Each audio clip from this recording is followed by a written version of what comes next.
Welcome to Parkbench Tutors. This is our second podcast for those interested in accounting and business and for those seeking a return to work. For more information about Parkbench Tutors, look us up on Facebook or you can visit us at parkbenchtutors.com. So, what do we want to know about accounting? Well, perhaps the first thing to understand is that accounting is about more than numbers. In other words, accounting is more than just talking about money. Money is simply the unit of measurement that is often used in accounting, and in the UK we talk in terms of pounds sterling, but in other countries obviously it's different. In the USA we talk of dollars, and in many European countries we talk of the euro, a common currency to a number of countries.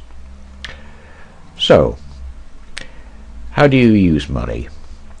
Think of your use of money over the last week, and what I would like you to do is just pause this video and list 5 different uses of your money over the last week.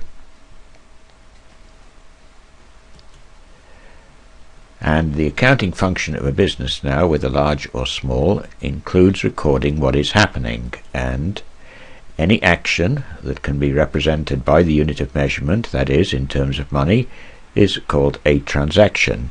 So what you should have written down would be 5 transactions that you carried out, and you would have carried out those transactions with other businesses, other entities, other people, or whatever. The accounting transaction also provides information. So who's interested in this information? Well, here's an obvious one. Managers of the business are interested in having accounting information, but so too are suppliers of goods to a business, customers, potential customers, owners of a business, and of course any entity that has loaned money to the business. In general, of course, all stakeholders have an interest in the business activities. Obviously some stakeholders will have a greater interest than others. If you're just a customer, you've only got an interest in the amount for your purchase, the quality of your purchase, and so on. If you've actually got an investment in the business, then obviously your interest is somewhat greater. Okay, so how does all this information transfer? What passes? What do we keep as records? How do we make these records?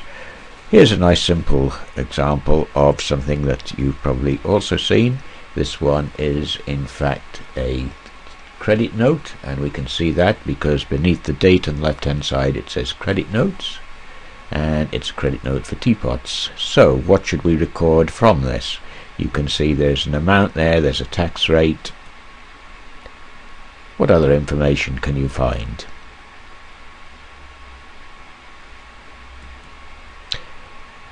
How about this? This is another financial document. And if you look on the the right hand side towards the top, you will see that it is in fact a receipt. What information can you find on this document? I can find information about the number of goods that I've purchased, the amount for each good, the total amount for those, how I paid, what the total was that I paid, who I paid, and the date.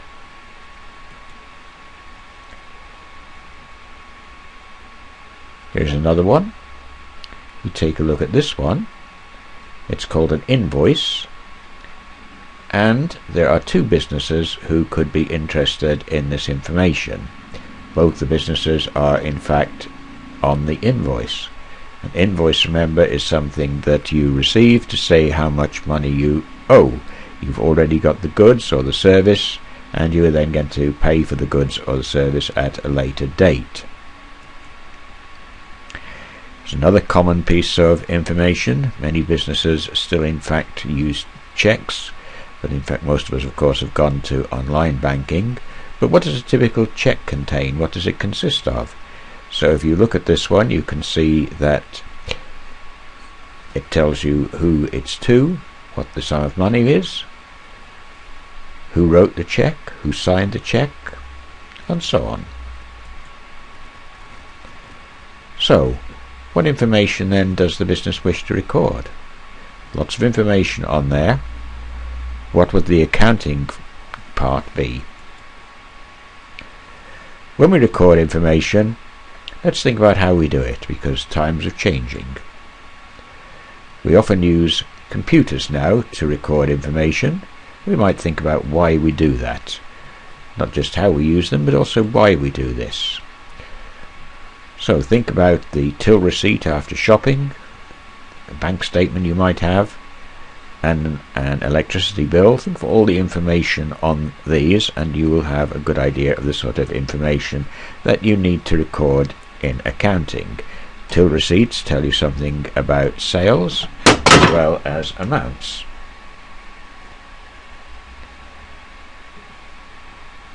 Okay, supposing we didn't have computers, or think about before we had computers, what did we do then? Well, we recorded all of it manually. In other words, lots of writing down, lots of bits of paper or books that could get lost, and information that where you can't read someone else's writing, and so on. Okay, so if we think about who's going to use all this information now, we can divide these people into internal or external users. We can consider that all these users are in fact customers of the people who look after the accounting.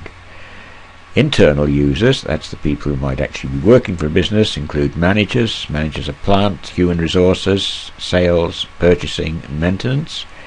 External users, who are also interested in the financial information, are those who supply goods to the business, customers, the tax authorities of course, any investors, and the banks.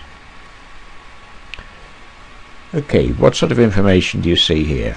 Here's another way in which financial information is available. This would be financial information available to an investor. So investors then will use this information.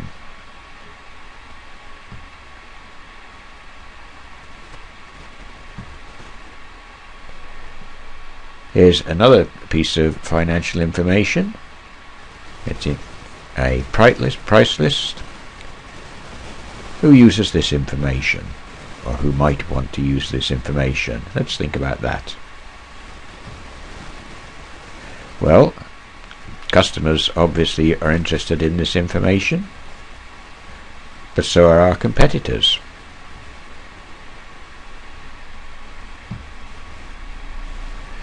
So are any managers. They want to see how things are going. The sales team are interested. Are these prices actually helping us to sell our meat? Here we are. Here's another piece of information. This is financial information. Who might be using this information? This is information about minimum wage rates. Obviously, employers are interested in the information because it tells them the amount that they must pay, the minimum amount that they must pay to their employees. So human resources is particularly interested in ensuring that employees are paid correctly, or the correct amounts. And finally, are we always going to need banks, or will there be alternatives? Well, here's just one you can think about, although it's not part of your course. Bitcoin is in fact a virtual currency, and it's been going for a little while now, just over a year. Well, could this happen? Who knows? Times change. Checks are almost out of use now. We very rarely pay cash now. So who knows, maybe one day we'll have a virtual currency. This ends our second podcast. Thank you for watching and listening. We wish you success on this course. For more information, please contact us at parkbenchtutors.com, or you can find us on Facebook.